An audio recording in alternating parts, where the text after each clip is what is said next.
गडिंग्लज शहरात राष्ट्रवादीकडून विकास कामाचा धूमधडाका सुरू आहे। विविध विभागात विकास कामांचे नारळ फोडण्यात येत आहे। आज वडरगे मार्गावरील केडीसीसी कॉलनीमध्ये विकास कामांचा शुभारंभ उपनगराध्यक्ष महेश सलवादे, बांधकाम सभापती गुंडू पाटील, वाचनालय समिती सभापती रश्मीराज देसाई यांच्या हस्ते करण्यात आला। यावेळी नगरसेवक अमर मांगले आणि प्रभागातील नागरिक मोठ्या संख्येने उपस्थित होते। यावेळी बोलताना बांधकाम सभापती गुंडू पाटील म्हणाले की मंत्री मुश्रीफ साहेबांच्या मार्गदर्शनाखाली गडिंग्लज शहरात विकास गंगा प्रवाहित झाली आहे। 5 वर्षात शहराचा चेहरा मोहरा आपण बदलून टाकू। कोणी विकास कामाचा विरोध करू नये। ज्यांना कोणाला विकास कामांच्या बाबत आक्षेप असतील त्यांनी चर्चेला यावं। नगराध्यक्षांच्या सोबत संयुक्त बैठक घेऊन चर्चेतून मार्ग काढू असे आवाहन त्यांनी यावेळी केले। रश्मीराज, आपण आज केडीसी कॉलनीत विकास कामांचा शुभारंभ केलेला, काय सांगाल? प्रभाग क्रमांक 1 वडरगे रोड केडीसीसी कॉलनी येथे गटरीचं कामाचं आज उद्घाटन झालेलं आहे। जवळजवळ 1-1.5 वर्षापूर्वी निवडणुकीच्या आधी मंजूर केलेली ही कामं आहेत। काही कारणामुळं तत्सम त्यावेळेच्या परिस्थितीनुसार उद्भवलेल्या कारणांच्यामुळं ही कामं पेंडिंग पडलेली होती। ती कामं आता मार्गाला लागण्यास सुरुवात झालेली आहे।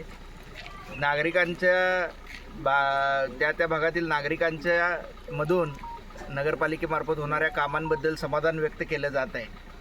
आज कॉन्ट्रॅक्टरना सन्माननीय उपनगराध्यक्ष असतील, सन्माननीय बांधकाम सभापती असतील, अमर मांगले साहेब असतील, आम्ही सर्वांनी योग्य पद्धतीने आणि उत्कृष्ट दर्जाचे काम करण्याच्या सूचना दिलेल्या आहेत। त्याचप्रमाणे नागरिकांना देखील कामावर देखरेख करून काही जर का अडचण असेल तर स्थानिक नगरसेवक दीपकजी कुराडे असतील किंवा आम्ही पदाधिकारी असो, आम्हाला संपर्क साधून जी कामं होत आहेत, जो निधी खर्च होत आहे, जो मुश्रीफ साहेबांच्या माध्यमातून विकास कामांचा रथ आपण चालू केलेला आहे, ते काम उत्कृष्ट दर्जाचे व योग्य पद्धतीनं होण्याची काळजी इथून पुढं आपल्याला घ्यायची आहे।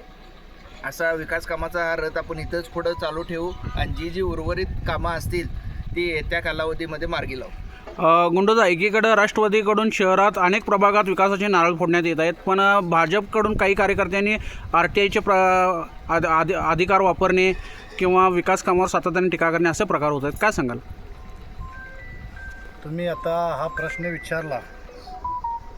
मी तत्पूर्वी प्रशासकीय काळामध्ये जवळजवळ गडिंग्लज शहरामध्ये या राज्याचे वैद्यकीय शिक्षण मंत्री, या विभागाचे लोकप्रिय आमदार, आमचं दैवत आदरणीय मुश्रीफ साहेबांच्या माध्यमातून, मुश्रीफ साहेबांच्या प्रयत्नातून गडिंग्लज शहरासाठी 13 कोटीचा निधी आम्ही उपलब्ध केला आणि गडिंग्लजच्या मायबाप जनतेनं राष्ट्रवादी काँग्रेस पक्षाची सत्ता या नगरपालिकेवर मुश्रीफ साहेबांच्या नेतृत्वाखाली त्या गडिंग्लज शहराच्या जनतेनं दिली आणि मला सांगायला सार्थ अभिमान वाटतो की आज त्या 13 कोटीचा शुभारंभ त्या नगरीचे लोकप्रिय नगराध्यक्ष महेशजी तुर्भटमत, त्या नगरीचे उपनगराध्यक्ष आमचे मित्र महेश सलवादे आणि आमचे सर्व सहकारी नगरसेवक रश्मीराज देसाई असतील, अमर मांगले असतील, तसेच या प्रभाग क्रमांक 1 मधील आजचा जो विकास कामाचा शुभारंभ 16 लाखाच्या विकास कामाचा शुभारंभ झाला,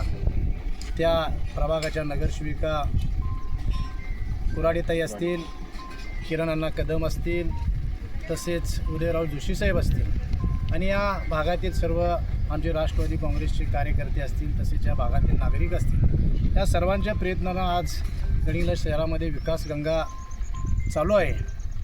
आणि दुसऱ्या बाजूला या राज्यामध्ये आपला मित्रपक्ष असलेला भाजप, मला खरोखर खंत वाटते। एका बाजूला गडिंग्लज शहरामध्ये गडिंग्लज शहर विकासाच्या दृष्टीनं पुढं जात असताना माहितीचा अधिकार टाकणे, एखाद्या कामाची चौकशी लावणे, ठीक आहे, तो त्यांचा अधिकार आहे, पण आमचे उपनगराध्यक्ष असतील, नगराध्यक्ष असतील आणि आमचे सर्व नगरसेवक असतील, आता रश्मीराज देसाईंनी सांगितलं की कॉन्ट्रॅक्टरना आम्ही सक्त सूचना दिलेल्या आहेत की चांगल्या दर्जाचं काम झालं पाहिजे, चांगल्या प्रतीचं काम झालं पाहिजे, हे देखील आम्ही पाळणारं कार्यकर्ते आहोत। आणि चुकीच्या पद्धतीनं भाजपला माझी विनंती आहे, मी प्रभाग क्रमांक 9मध्ये विकास कामाच्या उद्घाटन प्रसंगी तुमच्या चॅनलच्या माध्यमातून देखील मी त्यांना सांगितलं होतं आणि पुन्हा सांगतो, तुम्ही राज्यामध्ये आमच्याबरोबर मोठा भाऊ म्हणून काम करता, तुमची काय अडचण असेल, तुमच्या काय तक्रारी असतील आपण नगराध्यक्षांच्या दालनामध्ये उपनगराध्यक्षांच्या उपस्थितीमध्ये आणि सर्व नगरसेवकांच्या उपस्थितीमध्ये तुम्ही या. आम्ही त्या दालनामध्ये बसून चर्चा करूया आणि हे गडिंग्लज शहर विकासाच्या दृष्टीनं कसं पुढे नेता येईल, गडिंग्लज शहराचा विकास कायापलट कसं करता येईल आणि गडिंग्लज शहर कोल्हापूर जिल्ह्याच्या महाराष्ट्राच्या नकाशावर कसं येईल ह्या सातत्याने आपण महायुती म्हणून प्रयत्न करूया. एवढंच मी या निमित्तानं त्यांना एक सल्ला देतो. आमच्या भाजपच्या मोठ्या भावांना त्यांनी हा सल्ला माझा मान्य करावा आणि त्यांनी आमच्याशी चर्चेला यावं.